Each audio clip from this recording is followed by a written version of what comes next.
Recording in progress.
Good afternoon, everybody. I'm Jeremy Brim, Managing Director of Growth Ignition. I'm going to take you through a bit of a talk about winning bids today.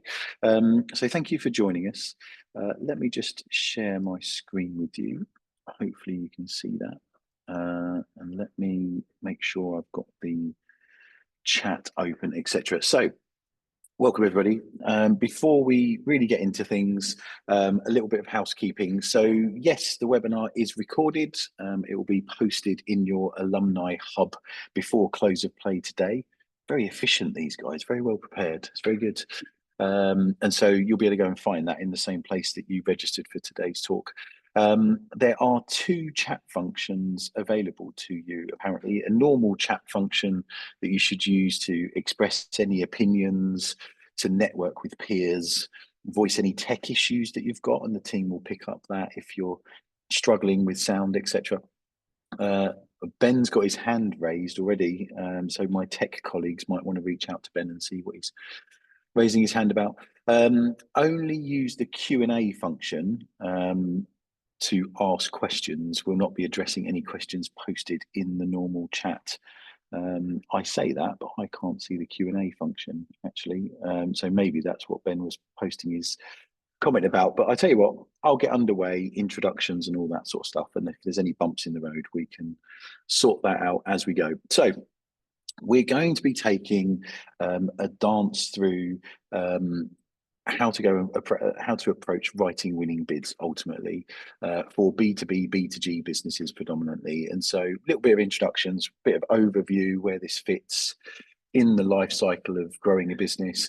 And then we'll touch on research and pursue, how to understand opportunities before an RFP or tender is released and position for them, how to make good bid decisions, bid investment decisions is the way that you should look at that. How to then develop your win strategy and kick off your activities with everybody aligned, how to develop your solutions and storyboard responses, and then how to execute on that planning activity in the right and pricing phase, and then just a run out of how to review your content effectively, finalize it, safely submit it. And then there's a bit of wrap up content, some freebies for you to be able to access, etc., etc. So who's this guy? So I'm Jeremy Brim. I've got 25 years of experience in growing B2B, B2G businesses. I was very fortunate early in my career to get to work with a bunch of people who were a bit further on in theirs in scaling a business called Michelle, who are a fairly famous outsourcing business. And we, in the part that I worked in local government and education, central government stuff, we won every deal that we bid for 7 years and cheaply transferred in hundreds of people from the public sector into our organisation, or from incumbents that we've displaced. And so why was that important? Well, I had to learn, in order to win outsourcing deals, I needed to learn about the subject matter, which was largely construction stuff. We were outsourcing architects, engineers, building surveyors, so that's been helpful for my further career later in the construction sector as a particular vertical, although I work in many: defence, security, IT, etc. But the big bit was, to win outsourcing deals, you need to understand how high performing organisations function, what high performance looks like, operating models, performance environments, high performing teams, all of that kind of stuff. And so I learned about a particular vertical, about how to develop a high performing organization, and then of course how to win deals, how to position for and then write great bids to secure work with clients. And so I went on, I ended up at, I followed a bunch of people to EC Harris, who were the world's preeminent quantity surveyors and project managers at the time, and ended up leading their global strategic pursuits function, winning some of the biggest real estate programs in the world, including Microsoft's integrator to look after all of their estate, the cost management of the Qatar World Cup stadia, as well as lots of programs in the UK, public sector, private sector. My last real job was with Mace, the people who built the Shard and the London Eye. I was with them through the period where we won Tottenham Hotspur Stadium. If there's any Spurs fans on, I won that, wrote the exec summary for that bid. The rejuvenation of Battersea Power Station, as well as many hyperscale data center deals, public sector stuff, etc., etc. So enough showing off. Hopefully, while I was showboating, we've got through any of the tech issues. Q&A down here at the bottom. It's the question mark down at the bottom. There we go. Thank you very much, helper. So first of all, a point of principle, you'll take a lot more away from this if you have something real in mind. We need to make this learning sticky for you. And so try to have real examples in mind. Try to think of a deal that you've either put a bid in for in the last 6 months and it didn't go so well, and through this content now you know what you know you'd have done something different. Think about a deal you've got on the table at the moment that you're bidding, or perhaps better actually, have you got a bid that's 3 months away or 6 months away in your pipeline for a piece of business that you could apply this learning to? Do feel free to ask questions as we go, and we'll talk about how you can contact me afterwards and drop in calls and things like that. I do. This is not your only shot at the title. You can join my community, and we will make sure we help you along the way. And so why, first of all, so public sector wise, so there may be some of you that are just private sector, but private sector clients do this stuff for similar reasons.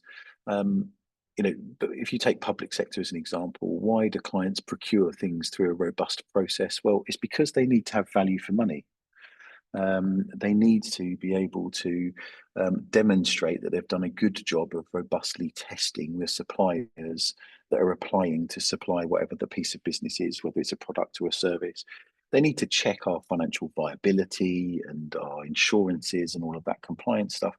But they need to check that we're the best people for the job, but that ultimately, ideally, they should be looking to test us that we can create the maximum possible value for their organization and their stakeholders, whether that's public sector, so communities, us as constituents, or whether that's private sector, whether that's the business owner, shareholders, etc., etc. And so they need to do a good job. If you don't do a good job of procurement, you can get your organization into all sorts of bother, as we've seen there. And so there is, I'll click through this because the game has changed a little bit. It's worth having a bit of a Google. If you're looking to bid things with the UK public sector, which some of you might, we did have the invention or the mobilisation of the UK's new Procurement Act took place at the end of February 28th, I think it was, which was the advent of our new procurement regulations post-Brexit, believe it or not. So Brexit was 2016, but it's taken us this long. We were still existing on the EU's procurement regs for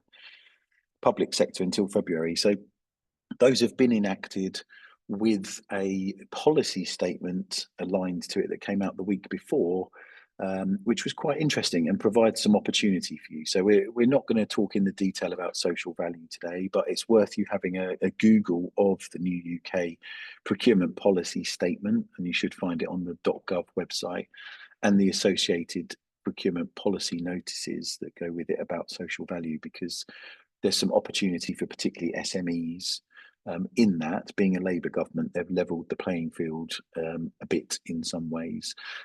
So have a look at that. And I've done a podcast and things on it and a webinar that you can refer back to that I'll make sure you get a link to. But fundamentally, generally speaking, clients should take you through some sort of pre-new Procurement Act. There was the release of an OG notice. I've left it as the old form because many of you may be used to it.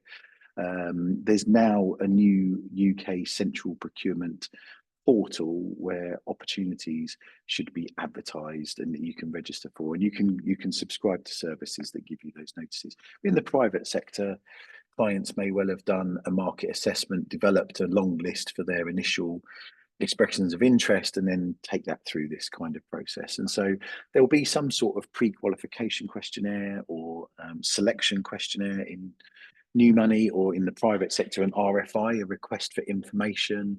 The clients will then down select to a shorter tender list. So they may receive 20, 30 of those pre-qualifications. They then down select to hopefully a fairly short tender list of 6 or less, ideally 3 or 4, where you go through an invitation to tender process, where you write a tender, the lion's share of what we're going to be talking about today, or request for proposal process in the private sector. Clients will then review and score those proposals or tenders that they receive, ideally against a set scoring criteria. You may be asked to present. We have a separate module in our content for learning how to prepare for presentations, pitching. Don't cover it today, but there's stuff out there I can point you to in how to do that. And then the client will make a decision. They may well have a cooling off period. In the public sector, it's usually around 10 days, where people who have lost could ask questions and potentially challenge. And then the contract is awarded and off you go into mobilisation. So that's kind of how procurement works from the client's perspective. On our side of the table, then, how we respond to that in just the tender phase, that bit in the middle, the live tender phase. I own a platform called the Bid Toolkit that you can find at thebidtoolkit.com. It's an online bid processing guide with an expansive version of the content that we'll go through today, 5 or 6 hours worth of content, I think, for each of these phases. But it takes you through chronologically how to submit a winning bid. And we're going to canter through a high level version of it today in terms of researching and pursuing opportunities, making decisions, etc., the stuff that we've covered in the agenda. But the Bid Toolkit's got detailed process content for you, free to air, and then pay per play video versions of the full training. In the Bid Toolkit, there is a expansive set of roles and responsibilities for these hero roles that we tend to want to see on any team on a bid. So obviously some of you may be just solopreneurs, individuals running a business. Some of you might have bigger teams. Some of you might be much bigger businesses that are looking to scale to the next level. So sometimes it might be people wearing numerous hats. Sometimes it might be a really big, important bid where you have a full team of people wearing one of these hats each. So it depends on the scale, complexity of what you're doing. I would say the sponsor role, so that is somebody senior, probably board level, who sponsors the activity. That's actually the most impactful role in this, but not just because that person is senior or thinks that they're important. It's the energy that they bring. If you get a sponsor involved in your bids, somebody senior, you get top down and bottom up energy, I tend to call it. If somebody senior board level is aware of what's going on with a tender, you tend to find that magically the right bid budgets are released, the right resources, you get the best athletes on your bid. And also bottom up, your more junior people in the business, consciously or subconsciously, are aware that there's limelight to be had working on this deal. Nobody will ever be upset with you for being good at winning good deals that deliver good margin and outcomes for the business. And so bear that in mind. You need somebody senior in the business to sponsor this activity. Just a 5%er, I would call it, 5% of their time, just turning up to key meetings, perhaps principals meetings with the client, and just turning up to the key reviews, etc. So I'll labour that point. And particularly, you may well have a bid leader, somebody who's made accountable for this bid, asked to wear the hat to drive it through. That might be the same person as a bid manager. You might have a professional bid manager, depending on what you're doing. It is key. Another key point: service delivery leader, the number one CV that you would put in a bid or bio. That person needs to be engaged, particularly in solution development, but ideally storyboarding and reviewing content too. You will generally get better outcomes if the person that's going to deliver it has been involved in coming up with how to do it. So bear that in mind. So, Dan, I can see you've put your hand up. Would you mind putting something in the chat, and we'll just see if there's an issue. Hopefully my tech can pick that up. So a golden rule, first of all: procurement people will tell you till they're blue in the face that everything's fair in love and war, that every procurement process is absolutely straight and everything's fair and everyone's got a fair shot. It's not true. It can't be true. If you haven't influenced an opportunity before it comes out to tender, whether it's public sector or private sector, somebody else absolutely has.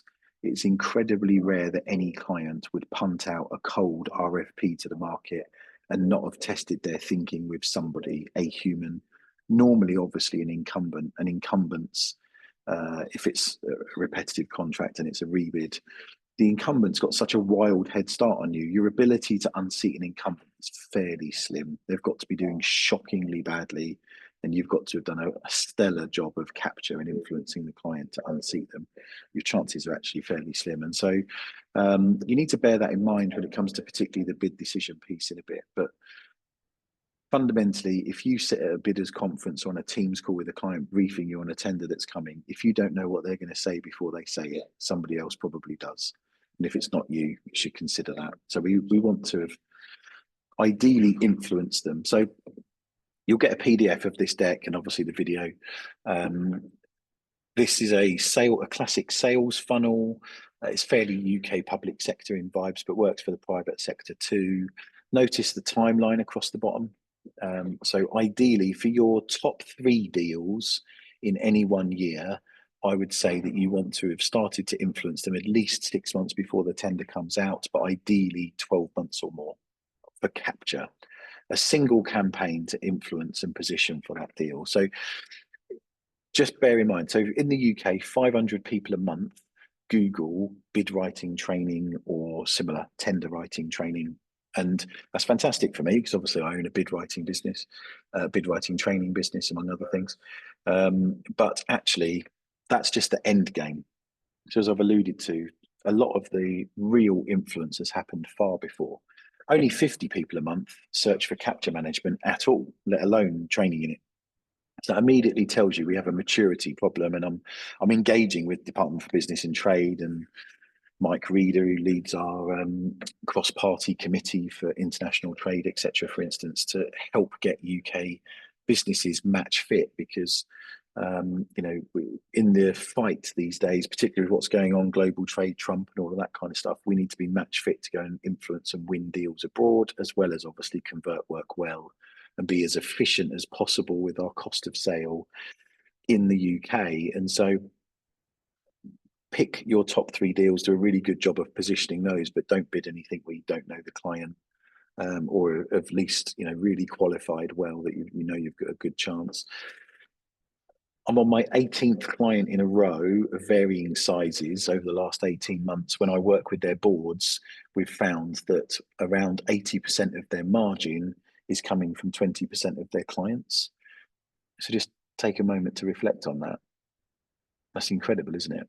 They're making all of their money, or most of their money, with a small proportion of their clients, a bit more money with rising stars, falling stars, and then they have a massive long tail of clients that goes out the end, of clients where they're breaking even or making a loss and bleeding the business dry. So there's a conversation about, do you cut your tail? Do you add a client to that list each year? But fundamentally, have a think about, my challenge to you would be, on reflection, which clients are going to deliver most of your margin in 2 to 3 years' time, and plan around that, act accordingly. That's what you've only got so much time, energy, money, heartbeats, well-being to place on the table here in how you pursue clients and work. So perhaps think about the ones that, margin is a positive symptom, but there may be other things you're looking for, like friction, enjoyment for your staff and for you and clients, etc., etc. It's not all about money, but profit's a good indicator of where you're going. So have a bit of a think about how this fits. But the point here is bidding is just the end game. So I'm going to teach you a bit about bid writing today. We've got loads of resources you can leverage. But actually, point number one, as business owners and leaders, think about what happens earlier up the funnel. Use market research to develop a business plan that tells you where the money's going to be, where you should fish for what, with who. Look after your key accounts and maybe add a client to that list each year, and do some decent capture of your key pursuits. Pick a top 3 deals that you really need to influence way before tender, and you'll smash your numbers to bits. But we need to do a good job of executing in the end game of bidding. But I'm just telling you, it's a lot easier if we've fixed the stuff earlier in the funnel too. So you're welcome to talk to me about that. So we don't cover in the detail here SQs, PQQs, RFIs, the stuff that happens before the clients put you on the shortlist. Some of the principles of good writing are the same, but we can talk about that another time. So research, first of all. So again, we have a full-blown bid writing masterclass program that actually the next program starts on the 25th of April. You can buy tickets for 4 afternoons with me going through the detail of all of this. But fundamentally, we'll do a lot more detail in the full program. But for today, you really need to understand the client. Who are they? Who are they owned by? Where do they fit in the hierarchy of things in government or in their corporate? You need to understand the opportunity. What is it? Where's it come from? Where does it fit in their master plans? You need to understand the competition. Are there incumbents? What's going well? What's not going so well? Who are their key people? What are their USPs? What are their strengths and weaknesses? Maybe do a bidders comparison matrix where you list out the client's top 5 issues that they have or things they care about, and score yourself against those, your capability to solve those problems, and score your competitors against that. Give you a natural readout of where you need to improve. And then internally, we need to understand, way before a bid comes out, where we've done this stuff before. Are we credible? Will we be at the races against our competition? What case studies have we got? What people have we got? And what experience do they have? In doing these things, if you can corral a bit of a view of that before the bid comes out, your life will be a lot better. Trying to do that in the 2-week time frame you've got for a tender, quite a challenge. And so try and do a good job of that. So I wrote a blog post about this last week. We all as humans suffer from wild optimism bias on average, and particularly when it comes to bidding for deals, and particularly if you're not actually involved in it. If you're a senior person that would just tell people in your business to do this stuff, you don't really have any skin in the game, do you? You're not going to be there late nights and weekends writing this stuff. But actually, there is an opportunity cost to bidding deals. If you're doing this, you're not doing something else that adds value to the business or that positions you better for a deal that you could and should win in. So there is a model called the Scotsman that you can Google, which is an anagram, which I always forget what it stands for, but it's quite a good model for scoring an opportunity. It takes you through similar stuff to this. We want to understand and score, first of all, the client situation. Have they got the money? Have they, are they really taking this seriously? Are they just testing the market and then they're going to take your ideas and nick them for themselves? Are they the sort of organization you want to work with, brand wise, PR wise? Is the opportunity real? Opportunity viability? What's your ability to win? So if you remember a small number of things from this webinar, submitting a document by a deadline is not the same as winning deals. So yes, you could copy and paste a bunch of stuff that loosely answers questions the clients asked you in their tender documents, but is that the same as creating a proposition and thoughtfully storyboarding and answering questions in such a way that it articulates that proposition beautifully to the client and they can see the value that's in it for them, and you absolutely knock it out the park, and it'd be ridiculous for them to give the deal to anyone else? It's not the same thing. Along a continuum of resourcing, you've got to put some real effort in here to win this deal. And so have you actually got the ability, the right people, the right capability, and crucially the capacity to do a good job of this, to actually win this deal? Because if you just think you're going to lash together a bunch of copy and paste stuff from previous bids, don't bother. You're not going to win. So take it seriously. And then, can we beat the competition? Are we at the races? Are we already in the top 3 in the client's minds? Ideally, are we in pole position? They want us. We're just going through the motions. Where do we stand? Score yourself on those kinds of questions, and take a really honest approach, because you could be doing something else that adds value. It's a bid investment decision. You are spending the margin of your business on this. So bid as little as possible. Be as frugal, and be snipers, not infantry. Really pick your targets, really go for them well. Do a good job of a few rather than a mediocre job of many. It's not a case of throwing enough mud and seeing what sticks. So notice, so this is a program where I've spun out those sequence of events there. So if you haven't been on a webinar like this, if you've not been on a bid writing course with me or my competition, and you're a copy and paste demon, most organizations, so 80% plus of organizations, are bidding most things that come their way poorly, with a low win rate. We've done some research with Department for Business and Trade, and most organizations are throwing mud at the wall and trying to see what sticks. And again, bear in mind what we find, the correlation in that 80-20 thing.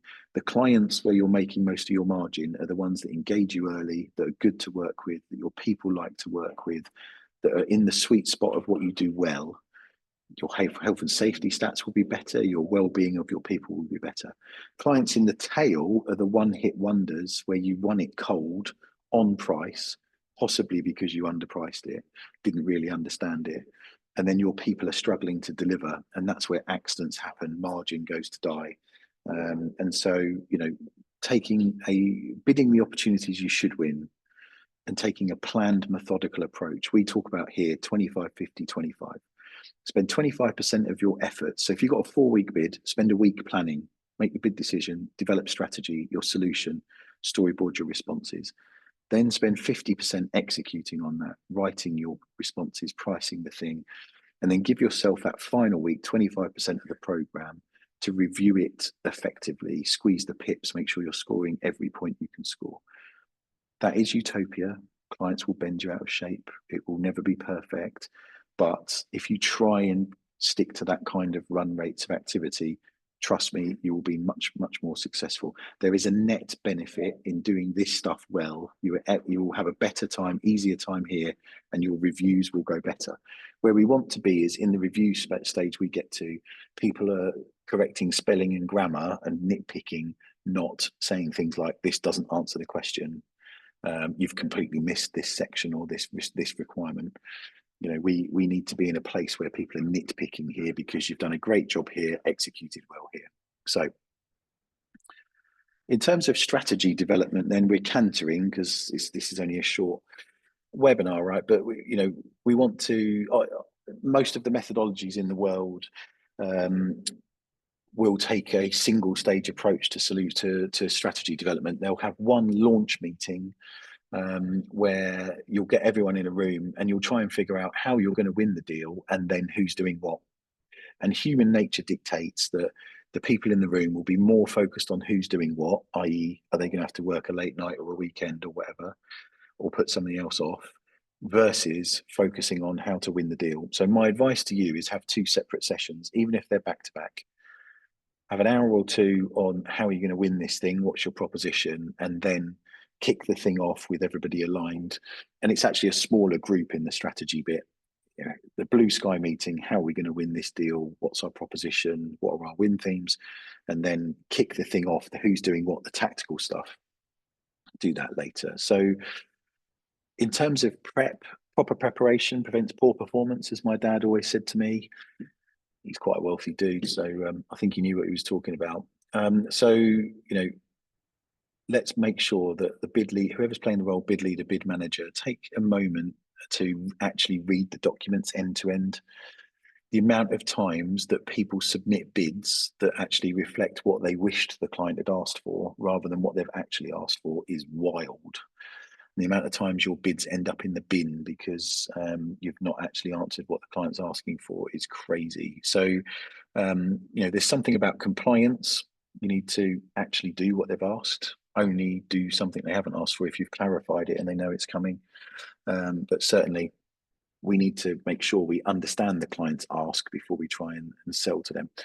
I won't get into the detail of this because I'm conscious of time, but and I did a LinkedIn video. If you go to my LinkedIn, you'll be able to see a video about this in the detail. But have a bid plan, list out what the requirements are, put columns in for who's accountable, put reviews in, as we'll touch on in a bit, in terms of when copy needs to be developed by, and put the rules in there. Use that as a bit of a tracking dashboard and have the rules in there in terms of fonts and page counts, word counts, all of that kind of stuff. Do think very carefully about your program for this activity. Again, we all suffer from optimism bias.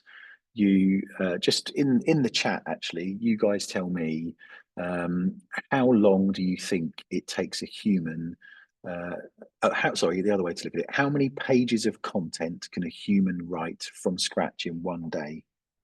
Stick it in the chat for me. How many pages of A4 can a human being write in one working day? 5 to 10, 5, 8, 10. Interesting. So, bit of a 70, Rob, you wild cat. So, well, let's have a look at it. So just remember 25, 50, 25. Create a work breakdown structure. One of the fastest ways that people lose bids is to do what Rob does and think that people can cover too much ground. So let's have a look. So it's 4. These are from the Association of Proposal Management Professionals, these run rates in their body of knowledge.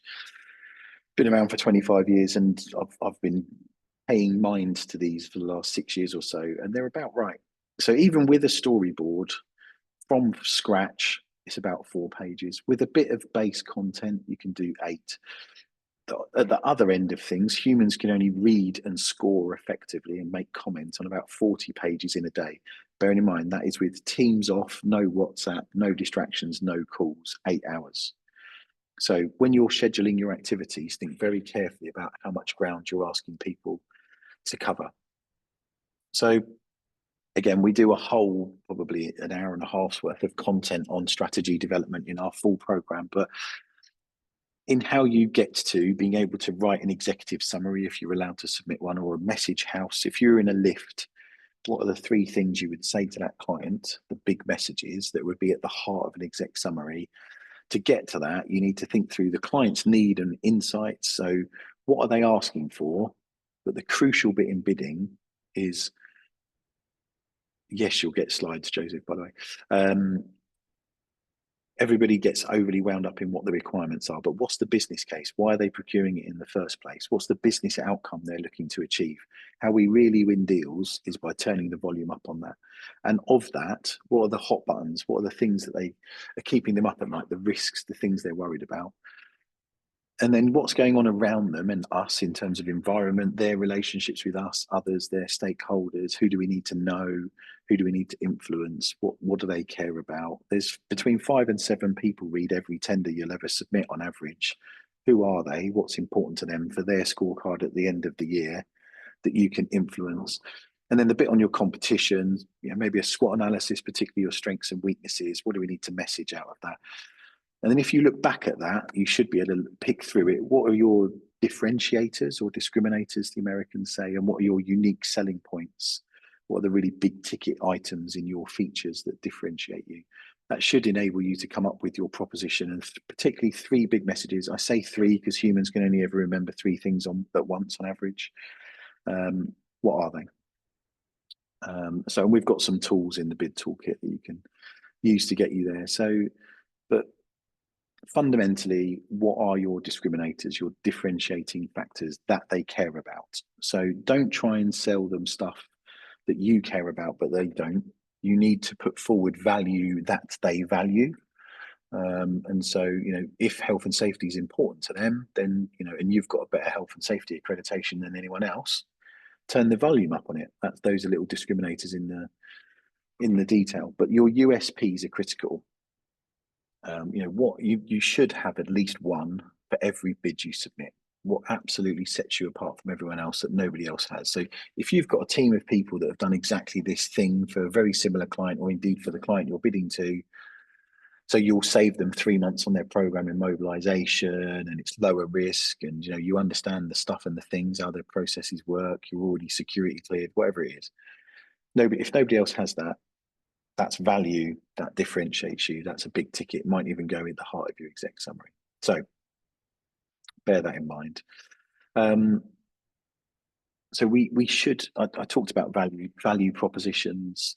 Again, you could Google this and go down a wormhole in terms of how far you go with this, but fundamentally, you should be able to say to that client pre-bid, in person, during capture, but certainly write down in your bid and message it through the bid of how you can create value beyond the value that anyone else can create. We want it to be ridiculous for them to give the deal to anyone else. You can save them $1 million more than anyone else, $1 million more. You can save them 3 months on their program more than anyone else. You can save them 10 tons of carbon more than anyone else. What is it that really sets you apart, that they value? So how will they get greater value by selecting you over your competition? You need to land that with them. And they're probably, you might have 3 of those.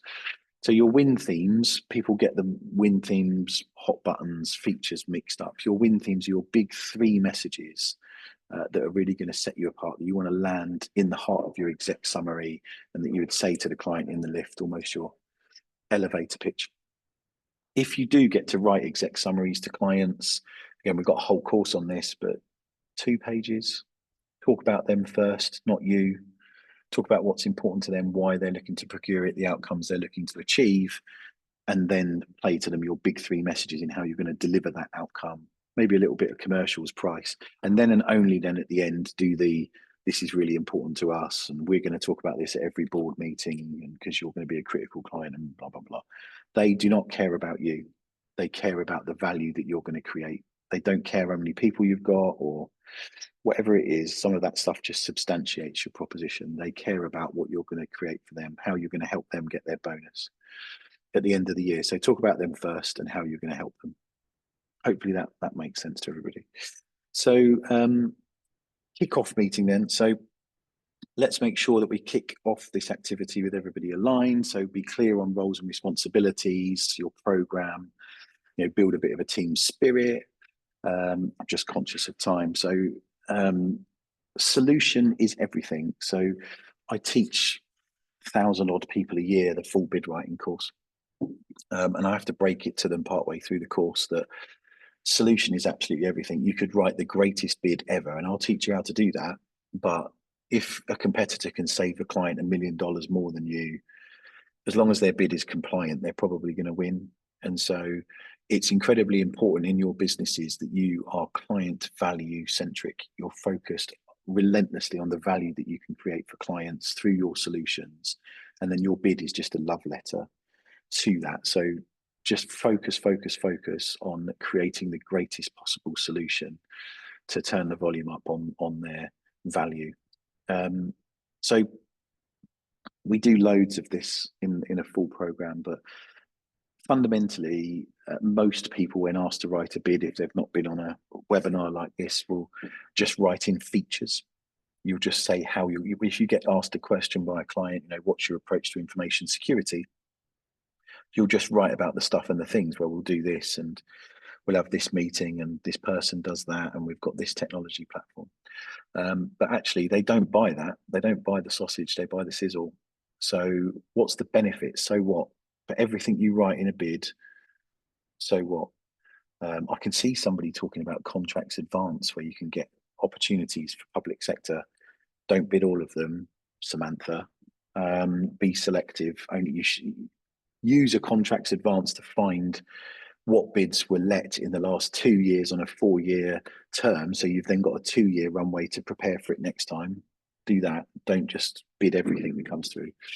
My top tip. So, but we get coming back to this stuff. So you need to write into their benefits as well. Don't just say you're going to use this technology platform. Say you're going to use this technology platform and it will save us a week of effort and time in your program. It will de-risk the program. It will improve health and safety outcomes by this much, and then evidence it. Social proof. So we all are influenced by the people around us. Clients are the same. They are influenced by seeing that people that they respect have purchased the same thing. And so if you can play to them evidence, social proof of clients that they will recognize as peers where you've done the same thing for them, they are much, much more likely to buy. It's why we all end up with the same Hoover as our mum, because if mum's bought that Shark Hoover from John Lewis, then it must be a good Hoover. I did that. My mum's a terrible choice of Hoover. I miss my Dyson. But we're all influenced by the people around us, and clients are the same, so you need to evidence it. So a top thing to take away, storyboarding. This is the number one way that people lose tenders, public sector tenders, on quality scores. They don't do this. They have a little kickoff meeting. They say, right, Dave, you're doing that. Sarah, you're doing that. You go and write those bits. And those people go off by themselves and they copy and paste a bunch of stuff from previous tenders or even off your company website that doesn't answer the question, that was for a different client with a different scoring criteria. And you just lose. And worse, you're inconsistent through your bid because you've got people not calling things by the same name. And I've seen that on multi-billion-dollar defense deals, you know. So we need to be consistent throughout your bid. If it's Sarah as the project lead using technology platform A, you need to say that in wherever that's relevant in the bid. In question 2 and in question 5, you can't say Dave's the project director using technology platform D over here. You'll lose marks on both questions, if not overall. So consistency is king, but let's have a plan. So storyboards give us a nice plan for each response setting out. So these are answer plans, some people call them.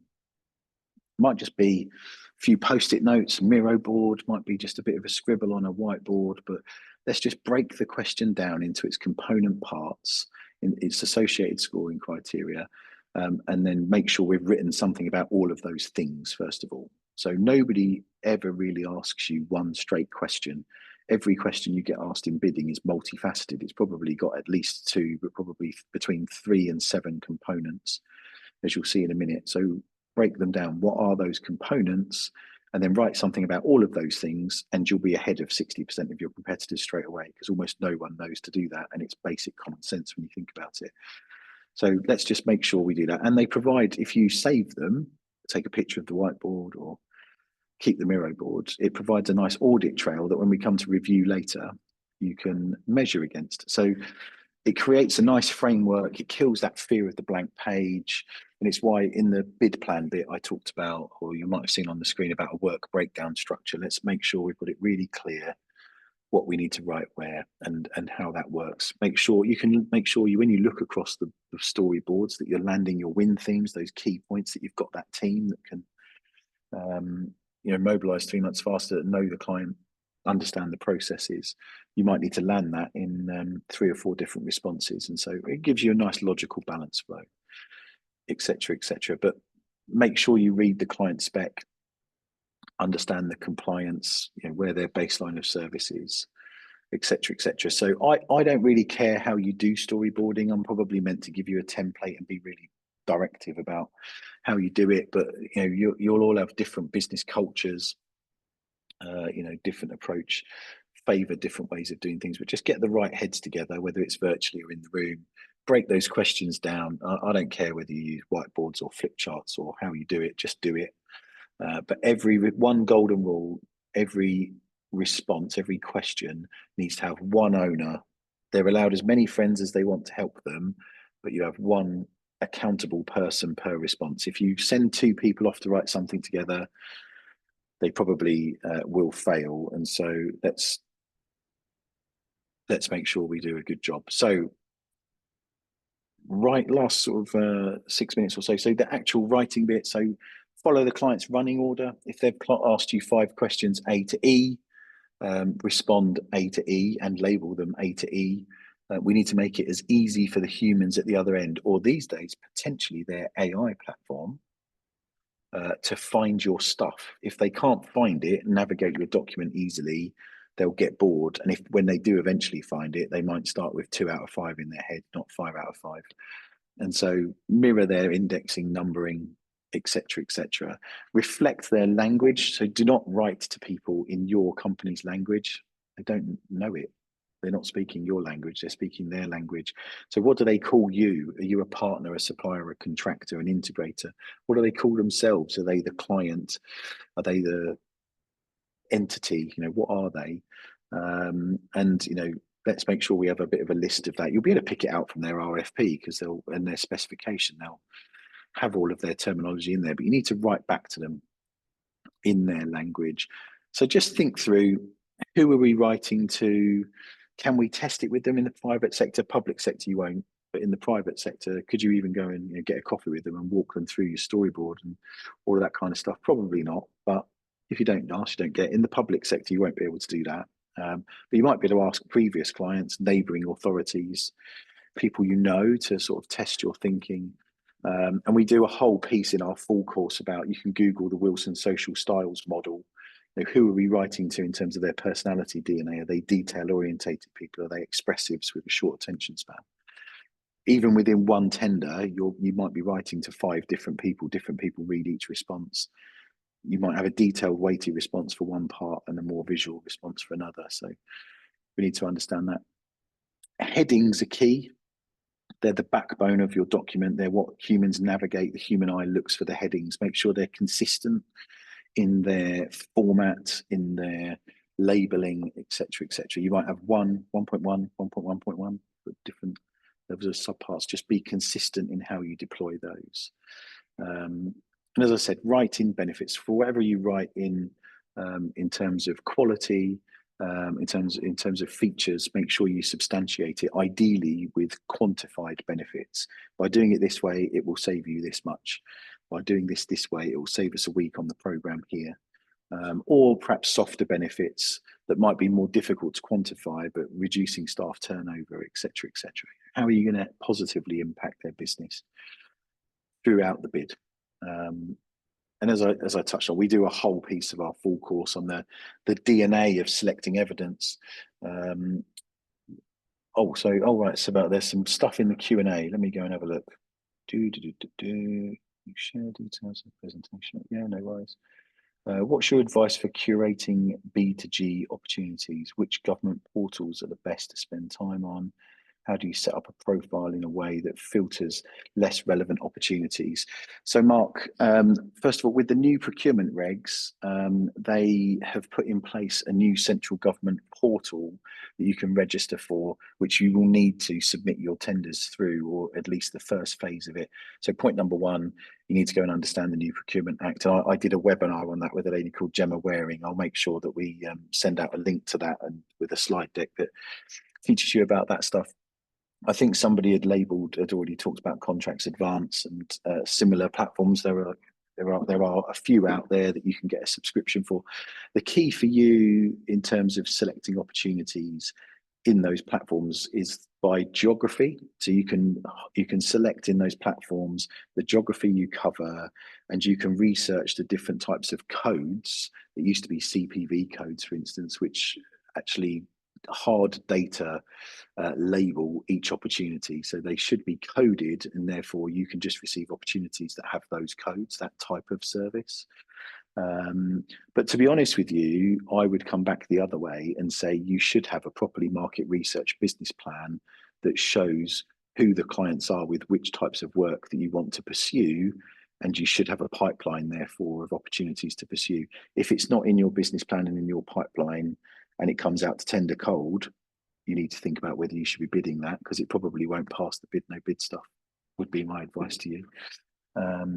You have mentioned about realistic rate per day, working weekends, late nights, which has made me feel better as I'm having to do that as a sole bid writer, creator in a small organization. Do you have any tips to speed up, especially with larger bids? My last one was 14,600 words. Well, the top tip is bid less, and then it's less of a problem. Snipers, not infantry. Be focused.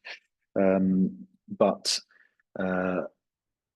obviously, there's the onset of AI. Do not use ChatGTP or similar open platforms to develop content that includes your IP, obviously, because it will be accessible by anyone. But there are bid writing platforms out there I did a podcast with a guy called Javier who has a fairly cost-effective one, for instance, you can find in the thoughts piece of my website. But there are some bigger platforms out there like AutoGen, etc., where you can develop a bid content library, and then the AI platform will help you speed things on using those. AI is coming over the hill for this stuff. Just be careful not to leave it. You do actually need to be a prompt engineer and actually review the content. What's the best way to bring a new product to market, or to a new market sector? Well, Stephen, that's probably a conversation for another time, or book a power hour call with me and we can talk about that, because that's more go-to-market strategy. And so that's probably out of scope for a bid writing conversation today. But you need to, I would Google proper go-to-market strategy, understand the pipeline, understand what DNA you've got that can best credentialize. You might consider teaming to get in the door, etc., etc. I've noticed at times question bullet point requirements often include aspects which are not within service specification. How do you tackle those issues? Do you read all of those at the storyboard meeting as well? Yes, Jackie. So that's a problem. So your clients are extremely time poor, probably undermanned and undergunned, or underwoman and undergunned. And so it's quite likely they've copied and pasted their documents and left stuff in by accident. So point number one, if you don't recognize it at all and it really shouldn't be there, clarify it with them. They've probably made a mistake in the right way, positively. Don't say things like your documents don't make any sense, because there's humans at the other end. But yeah, clarify it first of all. But if it isn't in the scope, then you might need to assume it's in scope. But I would say clarify it first of all. Who would I be sending my sales team after for influencing purposes? What are the job titles I'm looking for in larger public sector orgs, please? You need to do your research, Samantha, I'm afraid. So yeah, you should be able to understand from previous procurements of a similar type with those clients who's been involved. A bit of LinkedIn stalking, perhaps get a subscription for Sales Navigator, understand. But fundamentally, your salespeople should have relationships or be able to get warm introductions to the right people. If not, you have to question their capability, or do you need different capability or different introductions? So what else have we got? We're just starting out with tenders. When they say 4 pages, i.e. for social value, is it true you can fill out 4 pages and then put the rest in supporting documents? Amy, absolutely not. No. If they've said 4 pages, it's 4 pages, and that's why storyboarding is really important, I'm afraid. And so that is a real challenge, but that's all part of the game of public sector bidding. I can teach you how to do it, or there are other courses and things available, but fundamentally you need to storyboard with those 4 pages in mind. Reverse engineer, well, you've got 4 pages, there's 4 aspects to the question, so half a page per aspect. We need to make sure we cover these features, benefits, etc. So I recognize it's challenging, but that's the game in hand. You wait till you get into doing Crown Commercial Services bids where you've got 2,000 characters, which is 1 page. That's incredibly challenging. So I'm just going to carry on with content a bit. This slide's important. So you'll get a PDF, print this one off, stick it in the back of your book, because no one really teaches you this stuff. It's useful for general business writing. Obviously, you've got AI basic tools that will be able to help you with this. But 2 key things: paragraph, power of 5. Try to keep your paragraphs to 5 lines deep and 5 sentences in makeup. Any more than that, and people get lost. If you've got like half a page of content, humans get lost, have to backtrack, they get frustrated. They'll score you 3 out of 5 rather than 5 out of 5. But the big one, in terms of readability score, you can Google in Word and Google Docs and Grammarly, etc. You can get a readability, pass it over your text, and it will give you a readability score of how readable your content is. A key driver in that is not having more than 15 words in a sentence. You are not writing a tender to a client. You're not going to win that tender because you sounded most intelligent. For some reason or another, humans, when they're asked to write bids, seem to think that the game at hand is sounding cleverest. And it's not. It's answering the question best. It's giving them the most value. It's evidencing it the best so they believe in you and have confidence. So eradicate commas, have as few commas in your text as possible. Go with full stops, mixed economy of sentence lengths, but don't use formal wording. Keep it nice and easy. Write like you talk is the way. If you read it out loud, does it flow nicely? You know, if you've got more than 15 words per sentence, unless you're sort of some sort of free diver, you'll run out of breath. So avoid big blocks of text. Don't pad this stuff out, Amy. Beware of copy and paste. I meant to tell you not to copy and paste ever, but that's not realistic. But just be very thoughtful with your copying and pasting. Perhaps create a hero content for the top 5 things you get asked for most, a standard response that you lift from. Don't copy from bid to bid to bid, because that's dangerous, because the questions were different, clients were different. You go and leave old clients' names in, etc. Bit dangerous. Proofread, read it yourself, get somebody else to read it. Don't just rely on Grammarly, etc. I'm going to skip the pricing stuff, but you know, don't sue me, but take a proper approach to pricing. Think through the market price. Think through your bottom up detail, and then just briefly that final 25% in terms of reviewing your content effectively. Most even big organizations have what's called a red review. My podcast is called The Red Review with Jeremy Brim. That's the big quality check towards the end. I advocate doing a pink review, the 25%. Review your storyboards, check it all hangs together, but particularly do a first draft review at about 60% of the way through the program. What you'll find is that will tell you if you're in trouble or not, whether someone's off, someone's not delivering, someone's not the right person to have been involved. If things are going to go wrong, it's going to go wrong in a bid program, sort of chaos theory. So try and find out that something's wrong with 40% of the bid program left, not 15 or 10 or 5 with a little red review towards the end. So try and do a good job of that. But I would advocate just ask everyone for a first draft copy about 60% of the way through, and you'll get a flavour of where we are with that. So I'm going to stop sharing my screen and just go to the Q&A stuff. So Julian, my course, you'll get a link to it, chap. It's a bid writing masterclass that starts on the 25th of April. So you'll get access to that, but we have video versions that are available. You mentioned use of ChatGPT. Can I ask why, please? Can you suggest, are there ones made for bid writing platforms? Yes. So if you look on my website in the thoughts bit, I did a podcast with a Spanish guy called Javier. He's got quite a cost-effective platform, but there are others like AutoGen, Lupio, but they are quite expensive. They're generally big business stuff. It's just the problem with the open platforms. Like I say, you could end up sharing your IP and get into all sorts of problems. Simone, we have a tender for a shopping centre that's going through a facilities management company. Whose values shall we use and who should we focus on buddying up to? So if you're a tier 2 in effect, working via a bigger prime, you might be the tail that wags the dog. You have to bear in mind that most companies aren't very good at tendering. They're copy and paste monkeys. And so you might be better than them at this. And so you might need to consider that in how you engage them. But you want to, as a teaming partner, make sure they're aware of the value that you can bring, that you act as a good partner. But in terms of who you are influencing, as I say, maybe use a bit of LinkedIn Sales Navigator. But you really should, before a tender comes out, have solid relationships with them so that you know who you're writing to. If you don't know who you're writing to before the bid comes out, then I would suggest you're probably in trouble. Is there one tender platform worth buying, and do you need to be on 5 or 6 different ones? We have about 5. If you mean, Wayne, the inbound notices, then they're all Contracts Advance, and all their competitors get the same inbound data that they're pushing to you, so that doesn't make any difference.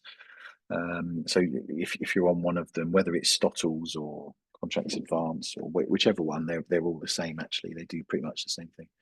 How do you approach bidding, providing strong evidence from past work in bids while balancing the need to protect the privacy of individuals or organisations involved with the need to ensure your examples are credible and verifiable? That's interesting. So it depends what you're doing. I mean, you should really have relationships with clients where you can quote the work. Obviously, there is GDPR and all that stuff to bear in mind, so you can't really quote individuals' names, and equalities wise, you have to be careful about naming people's length of service. With some clients, you've got to take a bit of a moral judgment on that. But really, you should have clients where you can actually name them and provide a reference, or ask that they could be spoken to give you a reference. So I would advocate you being able to do that. So we're out of time, everybody, I'm afraid. You will get some links to different things. You'll be signed up to my email. You'll get invitations to drop-in calls. I do monthly drop-in calls where you can just join a Zoom call like this and we can have a chat. You can ask me anything for an hour, and if I don't know the answer, I'll point you in the right direction. So keep an eye out for those. We do webinars on all sorts of subjects, and hopefully I'll get another shot with Help to Grow as well. So yeah, hopefully you found that useful. Very best of luck with your bidding. Follow me on LinkedIn, sign up for our emails, and hopefully we'll be able to do some more stuff together, and will be useful. So thank you very much. Speak to you soon.